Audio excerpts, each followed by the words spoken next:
이런 우스운 이야기가 있습니다.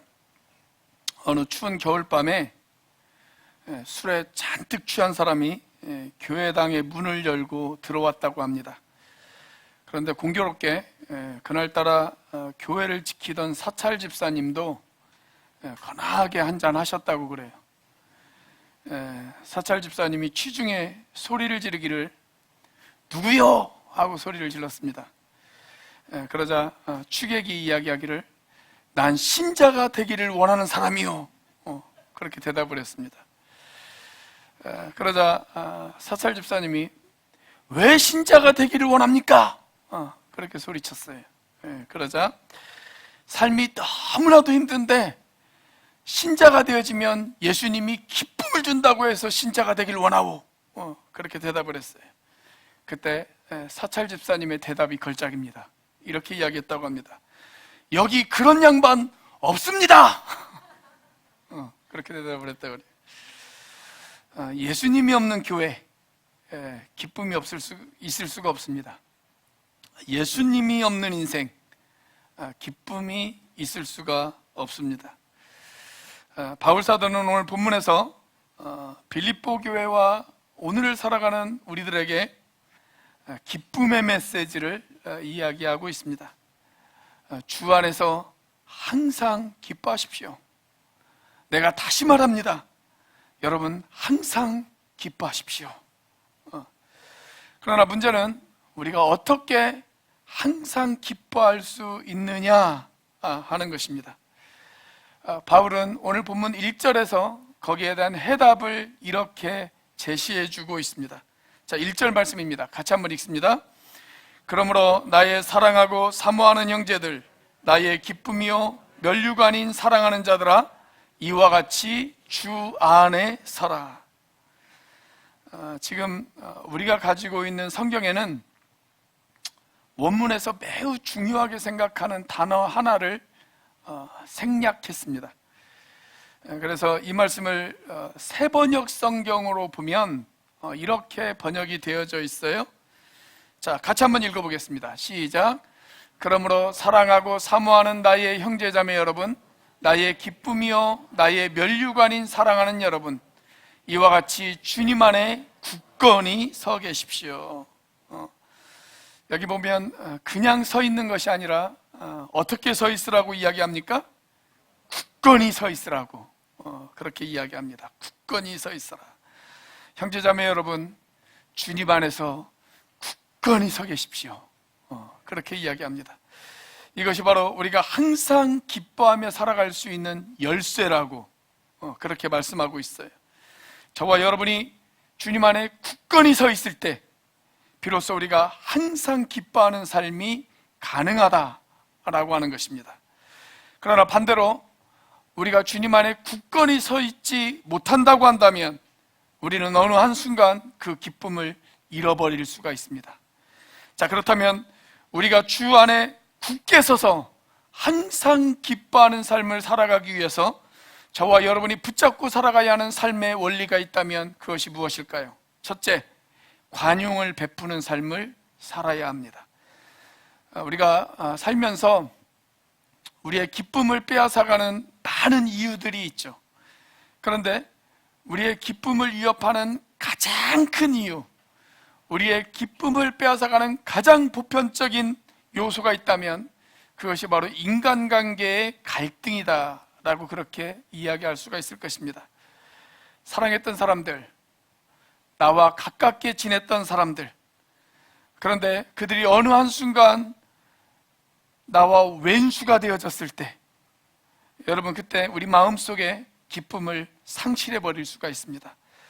바울은 빌립보 교회 성도들이 바로 이런 이유 때문에 기쁨을 누리지 못하는 그 모습을 보았습니다. 인간관계가 깨어짐으로 인해서 기쁨을 누리지 못하는 빌립보 교회 교인들의 모습을 보았어요. 자, 오늘 본문의 2절입니다. 같이 한번 읽어보겠습니다. 시작. 내가 유오디아를 권하고 순두개를 권하노니 주 안에서 같은 마음을 품으라. 유오디아와 순두개, 둘 다 여성입니다. 저는 이미 빌립보서 2장에서 이 두 자매에 관한 이야기를 여러분들에게 말씀드린 적이 있습니다. 모르긴 몰라도 아마도 이 두 여인은 빌립보 교회에 매우 중요한 역할을 감당하는 그러한 자매들이었을 것입니다. 그런데 어느 한순간 이 두 분의 관계가 틀어져 버렸어요. 관계가 깨어졌습니다. 그래서 바울은 이들에게 권면합니다. 주 안에서 같은 마음을 품으세요. 한 마음을 품으세요. 이렇게 권면하고 있는 것입니다. 여러분, 이들이 품어야 되는 같은 마음이 있다면 그게 무엇일까요? 사실 여기에 대한 해답을 바울은 이미 빌립보서 2장에서 우리에게 제시한 적이 있습니다. 자, 빌립보서 2장 5절 말씀 같이 한번 읽어보겠습니다. 시작. 너희 안에 이 마음을 품으라.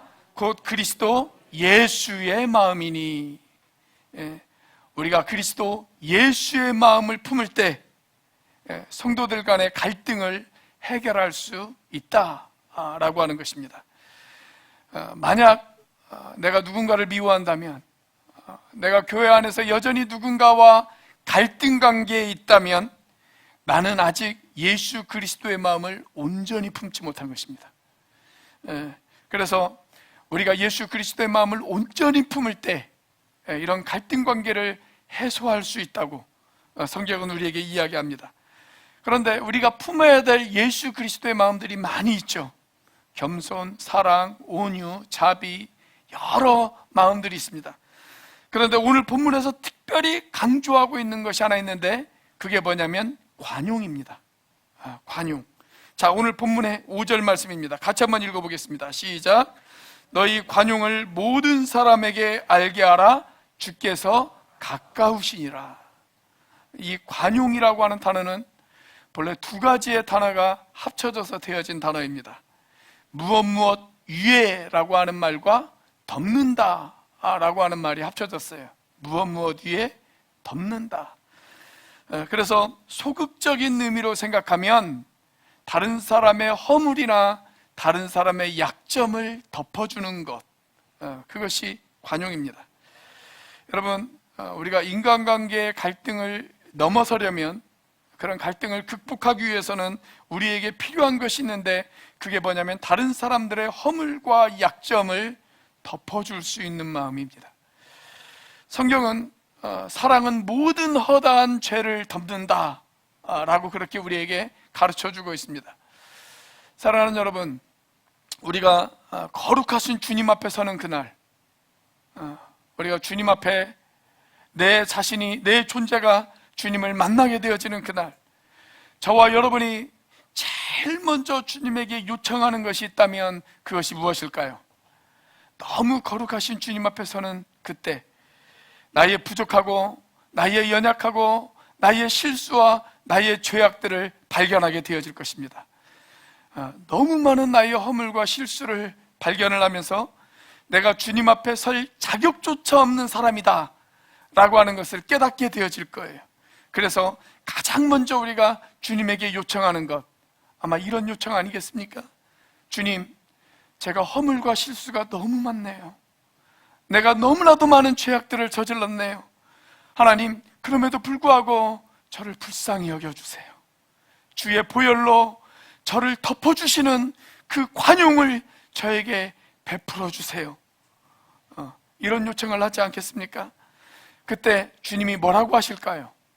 아마 틀림없이 주님께서 저와 여러분에게 이렇게 이야기를 하실 것입니다. 그래? 내가 너에게 관용을 베풀어 주기를 원하니? 그렇다면 너는 세상에 살 때 너의 이웃들에게, 너의 지체들에게 너는 얼마나 많은 관용을 베풀며 살았니? 라고 물으실 것입니다. 자, 그래서 오늘 바울은 저와 여러분들에게 이렇게 권면합니다. 너희의 관용을 모든 사람에게 알게 하라. 이 말은 너희가 모든 사람들에게 관용을 베풀어라 이 이야기입니다. 너희의 관용을 사람들에게 베풀어라. 우리가 관용을 베풀어야 하는 이유, 그것은 주님께서 오실 날이 가까웠기 때문에 그렇다라고 바울은 이야기하고 있습니다. 그렇습니다. 여러분, 주님 앞에 서는 날 주님에게 관용이 필요하십니까? 주님, 나에게 관용을 베풀어 주세요. 이 고백이 필요하다고 생각하십니까? 그렇다면 주님이 나에게 관용을 베풀어 주시기를 원하신다면 여러분도 이웃들에게 관용을 베푸는 사람이 되시기를 바랍니다. 이렇게 관용은 아주 소극적인 의미로 다른 사람들을 용서하는 거예요. 다른 사람들의 실수와 죄를 덮어주는 것, 그것이 소극적인 의미에서의 관용입니다. 자, 그런데 거기에서 끝나지 않습니다. 관용은 좀 더 적극적인 의미도 포함되어져 있습니다. 누군가의 허물을 덮어주는 것뿐만이 아니라 한 걸음 더 나아가서 이제는 그 사람을 올바로 세워주는 것, 그 사람이 바른 길로 갈 수 있도록 적극적으로 그 사람을 도와주는 것, 그것이 관용의 적극적인 의미라고 이야기할 수가 있습니다. 그 사람을 용서할 뿐만이 아니라 그 사람이 올바른 길을 갈 수 있도록 그 사람을 끌어주고 밀어주고 그 사람을 세워주는 것, 그것이 관용의 적극적인 의미라고 할 수가 있어요. 자, 바울 사도의 권면을 계속해서 살펴보겠습니다. 3절입니다. 같이 읽습니다. 또 참으로 나와 멍에를 같이 한 내게 구하노니 복음에 나와 함께 힘쓰던 처 여인들을 돕고 또한 클레멘드와 그 외에 나의 동역자들을 도우라. 그 이름들이 생명책에 있느니라. 자, 여기 무슨 단어가 반복되어집니까? 도우라라고 하는 말이 반복되어지죠. 도우라. 특별히 처 여인들을 돕고 그랬어요. 처 여인들을 돕고. 여기에서 말하는 처 여인들은 누구를 가리키는 것일까요? 바로 앞선 2절에서 이야기하는 순두개와 또 누구예요? 순두개와 유오디아와 순두개, 그 여인들을 도우라는 거예요. 그 여인들을 도우라. 그들이 서로 관용을 베풀면서 그들이 올바른 길을 걸어갈 수 있도록 그들을 도우라라고 그렇게 이야기하고 있습니다. 자, 그러면서 말하기를 그들의 이름이 어디에 기록되어 있다고요? 생명책에 기록되어져 있다, 그렇게 이야기합니다. 여러분, 우리가 이 땅에서 보고 끝날 것 같으면 도와줄 필요가 없어요. 그런데 우리의 이름이 어디에 기록되어 있냐면 생명책에 기록되어져 있대요. 생명책에. 다시 말하면 우리는 영원히 같이 살아야 되는 존재다, 이 이야기입니다. 잠깐 보고 끝나는 사람들이 아닙니다. 우리는 영원히 같이 살아야 될 그러한 존재들입니다. 그렇기 때문에 그들이 올바로 세워질 수 있도록 그들을 도와야 된다, 라고 하는 이야기입니다. 그것이 진정한 관용의 정신이에요. 제가 좋아하는 이야기 가운데 이런 이야기가 있습니다. 언젠가 한번 여러분들에게 말씀드린 기억이 나는데, 미국의 유명한 개그맨 가운데 밥 호프라고 하는 사람이 있습니다. 아주 유명한 사람들이에요. 이 사람이 월남전에 참전한 사람들을 유문 공연하는 일을 아주 많이 했거든요. 그 일로 훈장까지 받았던 그런 사람입니다. 한 번은 어떤 TV 프로그램 감독이 전쟁에서 부상을 입고 돌아온 그 전우들을, 그 군인들을 이문하기 위한 공연을 계획하고 있었습니다. 그래서 바보프가 좀 출연을 해줬으면 좋겠다 라고 요청을 했어요. 그런데 너무 바빠서 도저히 시간을 낼 수가 없는 거예요. 도저히 시간을 낼 수가 없어요. 그래도 감독이 계속해서 설득을 합니다. 나라를 위해서 싸우다 큰 상처를 당한 군인들에게 위로가 필요합니다. 당신의 위로가 너무나도 필요합니다. 그렇게 이야기를 하는 거예요. 그래서 어쩔 수 없이 딱 5분만 출연하는 것으로 그렇게 합의를 보고 출연에 승낙을 했습니다. 공연 당일날 밥 호프가 무대 위에 올라갔습니다. 5분을 약속하고 무대 위에 올라갔어요. 5분이 지났습니다. 그런데 공연이 끝나지 않습니다. 사람들이 계속 웃어댑니다. 10분이 지났습니다. 공연이 끝나지 않습니다. 20분이 지났고 30분이 지났습니다. 그래도 공연은 계속 되어지고 있습니다. 40분이 거의 되어갈 무렵에 이 밥 호프가 무대 밑으로 내려왔다고 그래요. 그리고 무대 뒤에 가서 갑자기 펑펑 울기 시작을 해요. 그래서 감독이 갔습니다. 왜 우십니까? 무슨 일 때문에 그러십니까? 그렇게 물어봤어요. 그러자 밥 호프가 눈물을 닦으면서 이렇게 이야기를 했다고 합니다. 저 앞줄에 있는 2명의 군인 때문에 그랬습니다. 제가 그 2명의 군인 때문에 공연을 끝낼 수가 없었습니다. 저들이 좋아하는 모습을 보고, 저들이 기뻐하는 모습을 보고 내가 공연을 끝낼 수가 없었습니다. 그렇게 이야기하는 거예요. 그래서 감독이 그 무대 맨 앞줄에 있는 2명의 군인들을 바라보았습니다. 그런데 그 군인은 한 사람은 오른팔을 잃어버렸고 한 사람은 왼팔을 잃어버렸습니다. 오른팔을 잃어버린 사람은 왼팔로 박수를 치고 왼팔을 잃어버린 사람은 오른팔로 박수를 치면서 서로 둘이 그렇게 박수를 쳐가면서 쇼를 구경을 하고 있는 거예요. 너무 기뻐하고 있는 거예요. 그 광경을 보면서 바보프는 이런 이야기를 남겼다고 합니다. 저 2 사람은 나에게 진정한 기쁨이 무엇인가를 가르쳐 주었습니다. 한쪽 팔을 잃어버린 사람들끼리 2 사람이 힘을 합하여 서로 돕는 저 모습을 보고 나는 공연을 끝낼 수가 없었습니다.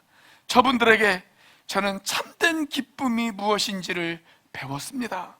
그렇게 이야기하는 거예요. 여러분, 슬픔 많은 세상, 고통 많은 세상, 역경 많은 세상에서 서로를 세워주는 삶, 그것이 바로 관용입니다. 그것이 바로 관용이에요. 사랑하는 여러분, 항상 기뻐하는 삶을 원하십니까? 그렇다면 이웃들의 허물을 덮어주시기를 바랍니다. 지체들의 허물을 덮어주시기를 바랍니다. 서로를 세워주는 정신을 배우시기를 바랍니다. 주님이 나에게 관용을 베풀어 주시기를 원하신다면 여러분도 다른 사람에게 관용을 베풀어 주시기를 바랍니다. 이렇게 관용을 베풀며 살아가는 삶을 배울 때 저와 여러분들이 항상 기뻐하는 삶이 가능하게 되어질 줄로 믿으시기를 바랍니다. 자, 항상 기뻐하는 삶을 살기 위해서 우리가 배워야 될 삶의 원리 무엇일까요? 2번째로 기도와 간구의 삶을 배우셔야 합니다. 기도와 간구의 삶을 배우셔야 됩니다. 여러분, 인간관계의 갈등만이 우리에게 기쁨을 빼앗아가는 것은 아닙니다. 우리 안에서 기쁨을 빼앗아가는 또 하나의 원인이 있다면 그것이 바로 내일에 대한 염려입니다. 염려와 불안, 이것이 우리에게 기쁨을 빼앗아가는 또 하나의 원인이 되어질 수가 있어요. 우리가 일상을 살아가면서 내 마음 가운데 어떤 일에 대한 염려가 생기면 우리의 마음속에 기쁨이 사라지죠. 본래 이 염려라고 하는 단어의 뜻은 마음을 나눈다, 생각을 나눈다, 이런 뜻을 가지고 있어요. 우리가 지금 이 시간 예배당에서 기쁨으로 예배를 드리지만 찬양과 기도에 열중하면서 하나님을 예배 드리고 있습니다. 이렇게 기쁨으로 예배를 드리고 예배 가운데 열중하다 보면 우리의 마음에 근심이 사라지고 염려가 사라지죠. 자, 그런데 문제는 예배가 끝나고 나면 우리의 마음이 다시 나눠지기 시작을 해요. 이 문제를 내가 어떻게 해결하나? 내가 이 일을 어떻게 처리해야 하나? 그렇게 우리의 마음이 나눠지고 우리의 생각이 나눠지기 시작을 하면 우리의 마음 가운데 염려가 찾아옵니다. 그리고 그 염려는 우리의 기쁨을 빼앗아갑니다. 중세시대 유럽에 콜레라가 유행했던 그런 시대가 있었습니다. 그래서 콜레라 때문에 많은 사람들이 죽었던 그런 시대가 있었어요. 그때 있었던 아주 재미있는 이야기 가운데 이런 이야기가 있습니다. 한 마부가 마차를 몰고 어떤 마을을 향해서 가고 있었어요. 그런데 한참을 가고 있는데 어떤 여인이 이 마차를 세우는 거예요. 그러면서 마부에게 간절히 부탁하기를 저를 좀 저 마을까지 태워다 주십시오. 그렇게 부탁을 하는 거예요. 어차피 목적지가 같다 보니까 이 마부가 그 여인을 태웠습니다. 마차에 태웠어요. 그런데 한참을 달려가고 있는데 갑자기 등 뒤가 싸늘하더래요. 그래서 그 여인에게 물었습니다. 부인, 제가 그 마을에 살고 있는데 저는 부인을 한 번도 본 적이 없습니다. 도대체 무슨 일 때문에 그 마을을 방문하십니까? 하고 물었습니다. 자, 그러자 부인이 대답하기를 사실 나는 콜레라 여사요. 그렇게 이야기하는 거예요. 그리고 나는 그 마을 사람들을 죽이기 위해서 가고 있어. 그렇게 대답을 하는 겁니다. 그러자 마부가 깜짝 놀라서 당장 내리십시오. 나는 당신을 데리고 갈 수가 없습니다.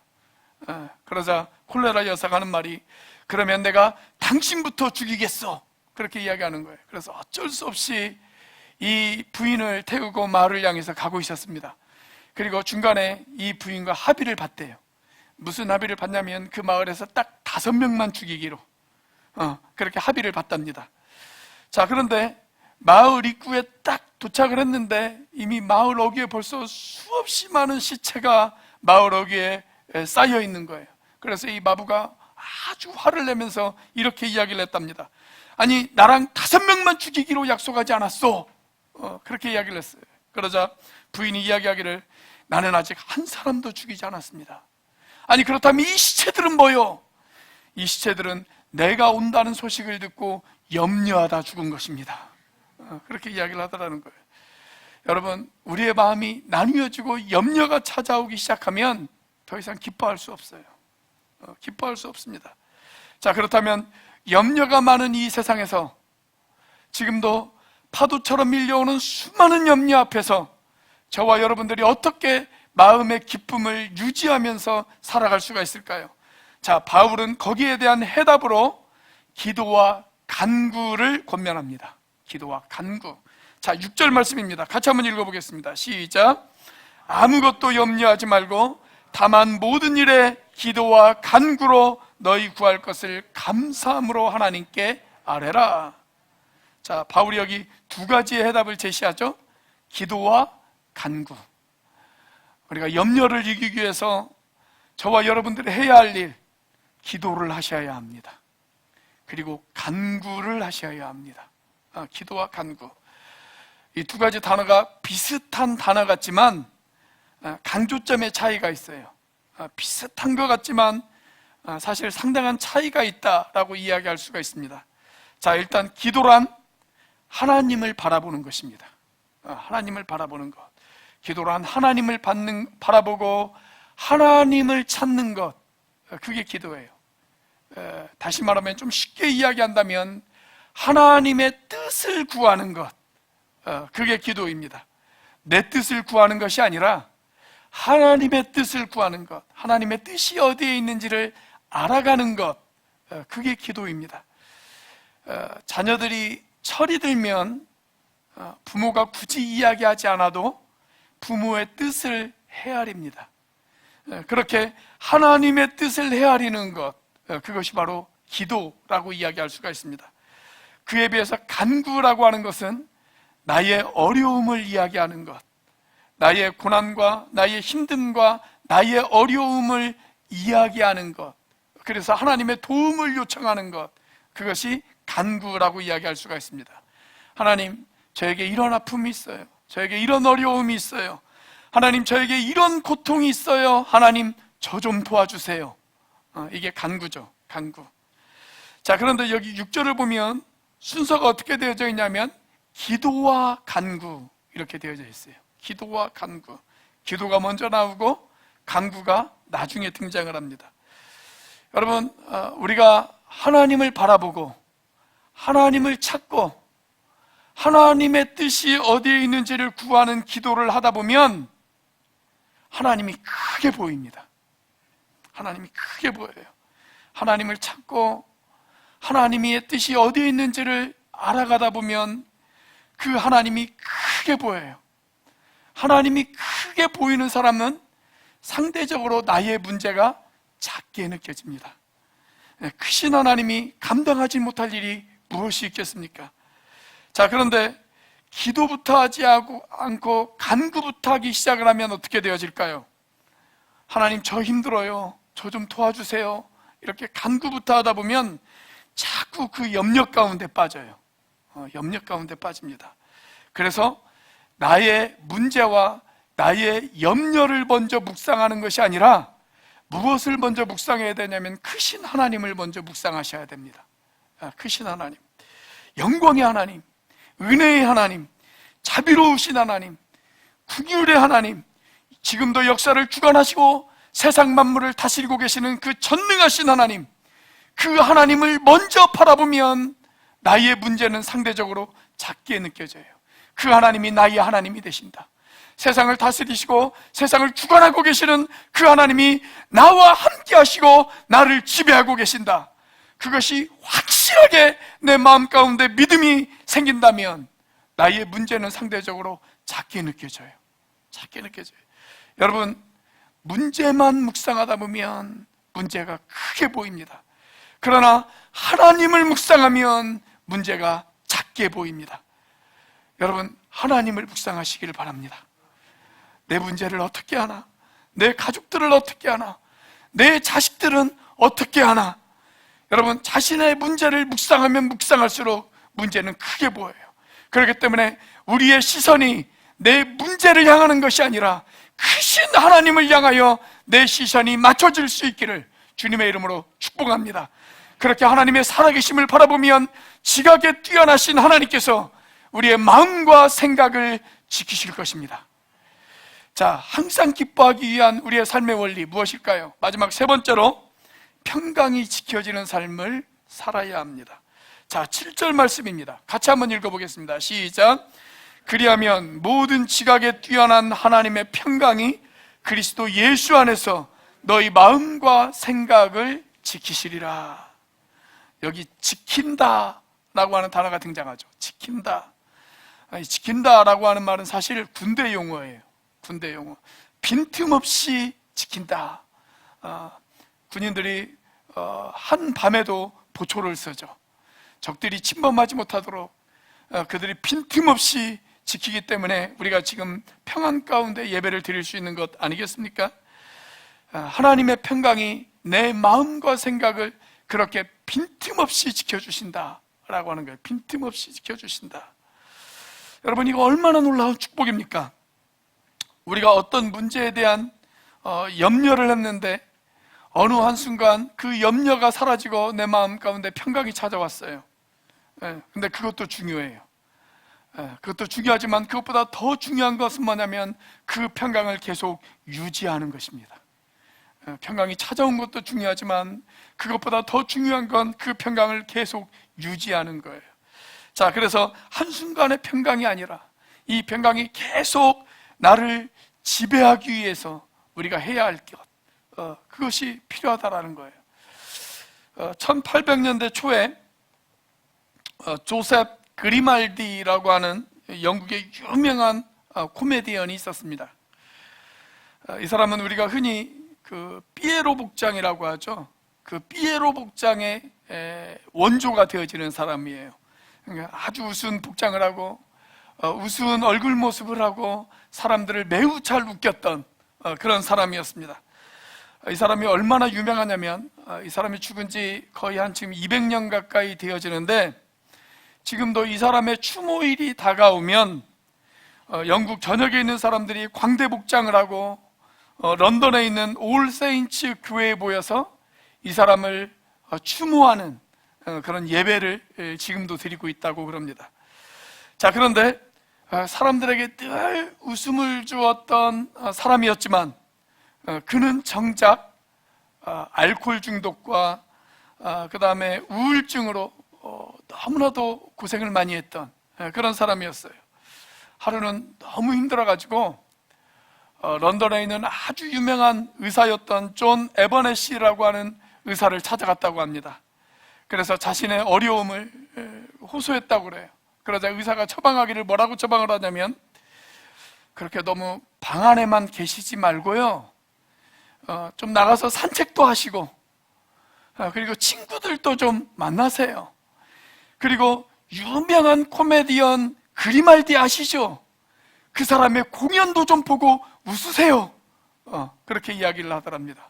자기가 그리말디인데, 지금 자기 앞에 있는 환자가 그리말디인데 그 사람 공연을 보면서 좀 웃으라고 그렇게 이야기를 하더래요. 뭐 그 당시에는 TV가 없으니까 그 극장에 가가지고 그 사람의 공연을 봐야만 되잖아요.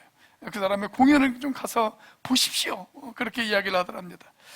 여러분, 우리가 잠깐의 행복을 누리고 순간적인 기쁨과 평안을 누릴 수는 있습니다. 그런데 오늘 본문에 등장하는 하나님의 평강, 그 하나님의 평강은 그런 아침 안개 같은 그런 평강이 아니에요.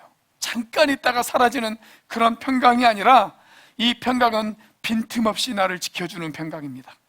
여러분, 이 평강이 어떻게 가능할까요? 자, 바울은 두 가지를 강조합니다. 첫째는 거룩한 생각을 하는 것이고, 두 번째는 거룩한 삶을 살아가는 것입니다. 거룩한 생각을 하는 것, 그리고 거룩한 삶을 살아가는 것. 자, 8절 말씀입니다. 같이 한번 읽어보겠습니다. 시작.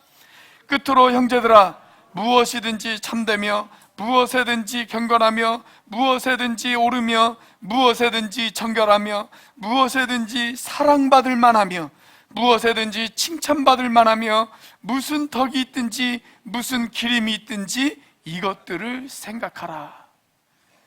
여기서 중요한 단어는 생각하라 라고 하는 단어입니다. 생각하라.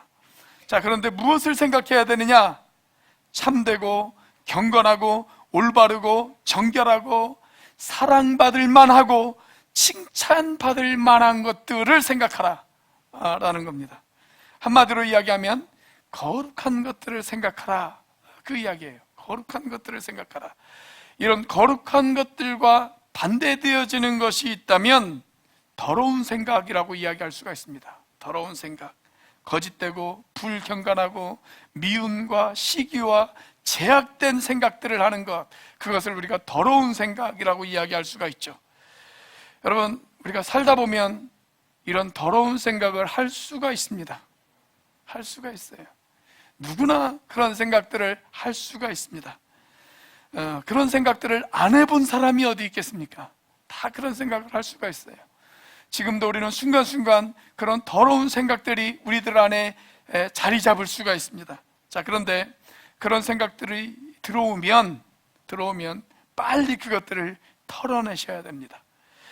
그러지 않고 그것들을 계속 묵상하다 보면 어떻게 되어집니까? 그 더러운 생각들이 내 영혼을 지배합니다. 바울은 그것을 가리켜서 고린도후서 10장에서 사탄의 견고한 진이다, 그렇게 이야기를 하고 있습니다. 사탄의 견고한 진이다. 그래서 사탄이 견고한 진을 만들기 전에 더러운 것들을 빨리빨리 털어내실 수 있는 저와 여러분들이 되시기를 바랍니다.